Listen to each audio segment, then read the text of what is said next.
নমস্কার বন্ধুরা, আশা করি সবাই ভালো আছেন। লিগাল ফর অল চ্যানেলে আপনাদের সবাইকে স্বাগত জানাই।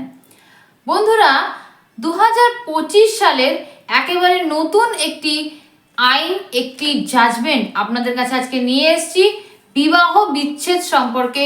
এই জাজমেন্ট আপনাদেরকে আপনাদের সমস্যা থেকে মুক্তি অবশ্যই দেবে।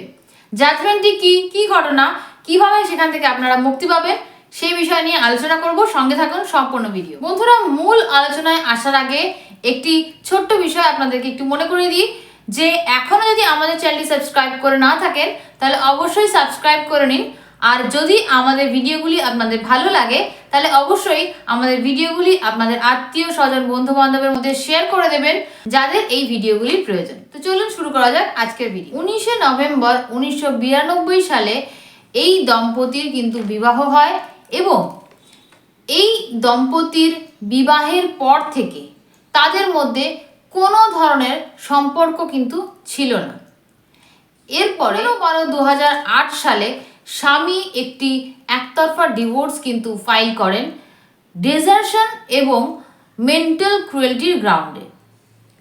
এবং সেখানে স্বামী জানান যে তাদের বিয়ের পর থেকে এই ফাইলিংয়ের ডেট অবধি, অর্থাৎ এই ডিভোর্স ফাইলিংয়ের ডেট অবধি তাদের মধ্যে হাতে গোয়ে 4 দিন একসঙ্গে ছিল এবং তারপর থেকে তাদের মধ্যে কোনো ধরনের শারীরিক এবং মানসিক সম্পর্ক কিন্তু ছিল না এবং আজও অবধি তাদের মধ্যে কোনো ধরনের সম্পর্ক নেই। যদিও তারা একই ছাদের তলায় বাস করেন, অর্থাৎ একই বাড়িতে বাস করেন, কিন্তু ভিন্ন ঘরে তারা দুজন বসবাস করেন। কিন্তু স্ত্রীর সঙ্গে তার কোনো ধরনের কোনো সম্পর্ক নেই এবং স্ত্রীর সঙ্গে সম্পর্কে গেলে স্ত্রী জানার পক্ষে বাচ্চার জন্ম দেওয়া সম্ভব নয় তার শারীরিক গঠনের কারণে। কিন্তু যখন তার স্বামী তাকে ডাক্তারের কাছে যেতে বলে সে কোনোভাবেই কিন্তু যেতে চায় না এবং তারপর থেকে এইভাবেই কিন্তু তাদের মধ্যে কোনো রকমের কোনো সম্পর্ক নেই। স্বামী অনেকবার চেষ্টা করেছেন তাদের মধ্যে সম্পর্ককে ভালো করার, ঠিক করার, কিন্তু স্ত্রী কিন্তু কোনোভাবেই তাদের সঙ্গে সম্পর্ক জোড়া লাগাতে চাইছেন না এবং স্ত্রী একেবারে আলাদা থাকেন তার মায়ের সঙ্গে। তার মায়ের দেখাশোনা করার জন্যে তিনি থাকেন এবং এই কারণের জন্যে দীর্ঘদিন, অর্থাৎ 1992 সালে যখন তাদের বিয়ে হয়েছে তারপর থেকে 2008 সালে এসে কিন্তু তিনি ডিভোর্স ফাইল করছেন এবং এতদিন তিনি কোনো ধরনের লিগ্যাল অ্যাকশন নেননি, শুধুমাত্র এই কারণে যে তিনি টাইম নিতে চেয়েছেন এবং যেহেতু সে তার অসুস্থ মায়ের দেখাশোনা করছিল সেই জন্য কোনো রকম কোনো লিগ্যাল অ্যাকশন কিন্তু তিনি নেননি। কিন্তু যখনই তিনি তাদের সংসারের সম্পর্কে কথা বলতে চান, তাদের ভবিষ্যৎ সম্পর্কে কথা বলতে চান, তখনই কিন্তু স্ত্রী জিনিসটাকে এড়িয়ে যান এবং তার সঙ্গে কোনো রকম সম্পর্ক কিন্তু সৃষ্টি করতে চান। এবং স্বামী আরও জানান যে রিসেন্ট তার স্ত্রী তার নামে একটি আলাদা ফ্ল্যাট কিনেছেন তাকে না জানিয়ে।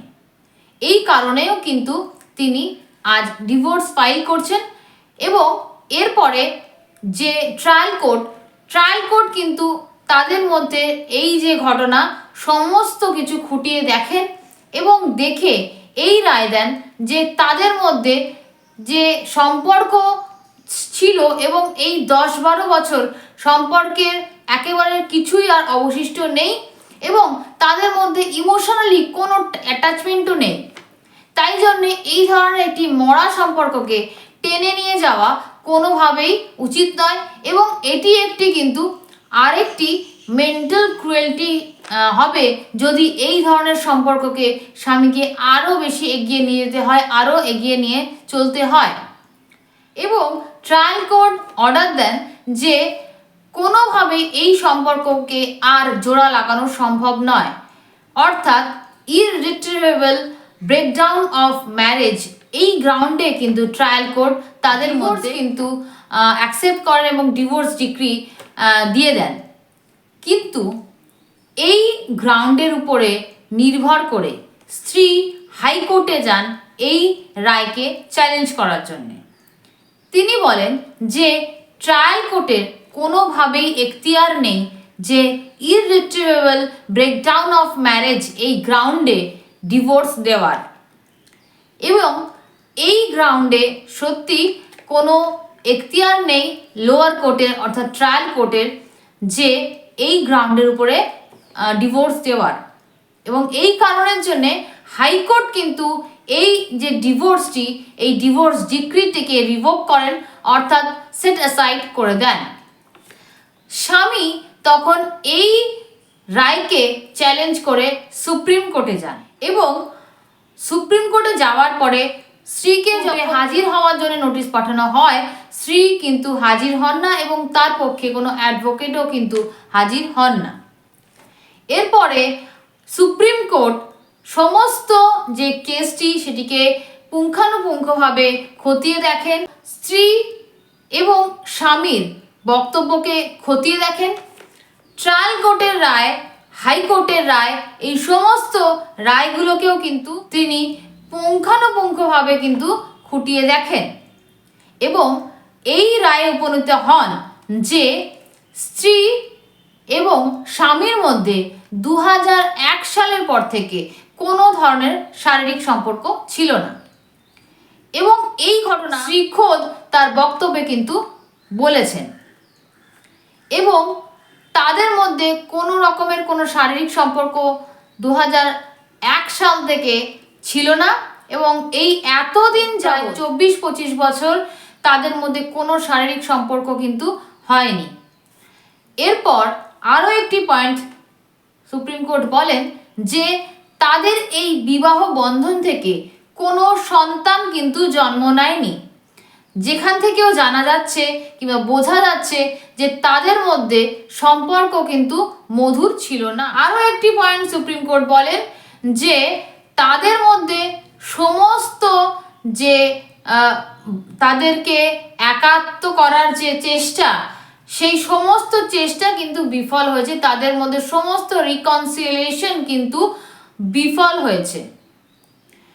সেই কারণে সুপ্রিম কোর্ট মনে করেন যে তাদের মধ্যে আর কোনো সম্পর্ক বর্তমান নেই, আর কোনো ইমোশনাল অ্যাটাচমেন্ট তাদের মধ্যে নেই, কোনো শারীরিক এবং মানসিক সম্পর্ক তাদের কিন্তু মধ্যে নেই।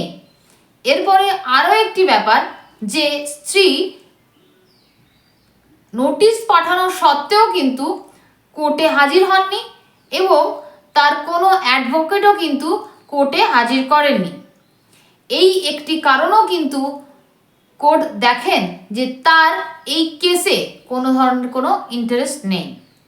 এই সমস্ত কারণের জন্যে সুপ্রিম কোর্ট কিন্তু হাইকোর্টের যে রায় অর্থাৎ হাইকোর্ট কিন্তু এই যে ডিভোর্স পিটিশনটিকে রদ করেছিলেন, সেটা সাইড করেছিলেন, সেটিকে কিন্তু রদ করেন এবং ডিভোর্স ডিক্রিতে শিলমোহর কিন্তু দান করেন। আজকে যে জাজমেন্টটি আপনাদের সঙ্গে আলোচনা করলাম, সেই জাজমেন্টটি আপনাদের যদি কাজে লাগে তাহলে অবশ্যই ডেসক্রিপশন বক্সে আমি কিন্তু এই জাজমেন্টের লিঙ্ক দিয়ে দেবো, সেখান থেকে আপনারা কালেক্ট করতে পারেন।